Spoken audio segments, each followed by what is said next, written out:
आधुनिक शहर में एक जादुई वॉच।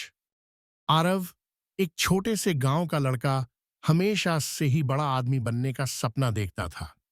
उसका सपना था कि वह शहर जाकर पढ़ाई करे और एक दिन अपनी जिंदगी को बदल सके।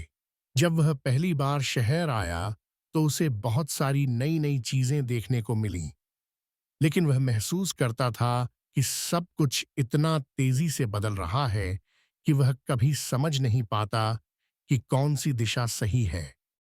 शहर के जिस डॉर्म में वह रुका था वह पुराने जमाने का था।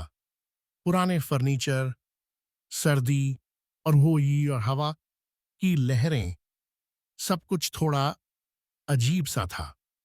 एक दिन जब वह डॉर्म के पुराने अलमारी में अपनी किताबें रख रहा था, उसकी नजर एक पुरानी घड़ी पर पड़ी।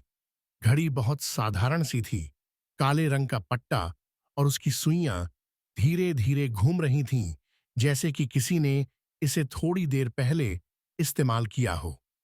आरव ने उसे उठाया और घड़ी के कांच के अंदर झांकने लगा। अचानक उसे लगा जैसे घड़ी के कांच में कुछ चमक सी हो रही थी, जैसे उसमें कोई गुप्त शक्ति हो। आरव ने घड़ी को हाथ में लिया और उसकी सुइयां घुमाई। अगले ही पल उसे ऐसा महसूस हुआ जैसे वह अचानक अपनी दुनिया से बाहर निकल गया हो। डर के बावजूद उसने घड़ी को फिर से घुमाया और वह वापस अपने डॉर्म में आ गया। आरव यह समझने की कोशिश करने लगा कि घड़ी में क्या रहस्य था। क्या यह सचमुच एक जादुई घड़ी थी? क्या इस घड़ी से वह भविष्य या अतीत में यात्रा कर सकता था? उसे इस सवाल का जवाब जल्द ही मिल गया। अगले कुछ दिनों में आरव ने घड़ी के साथ और प्रयोग किए।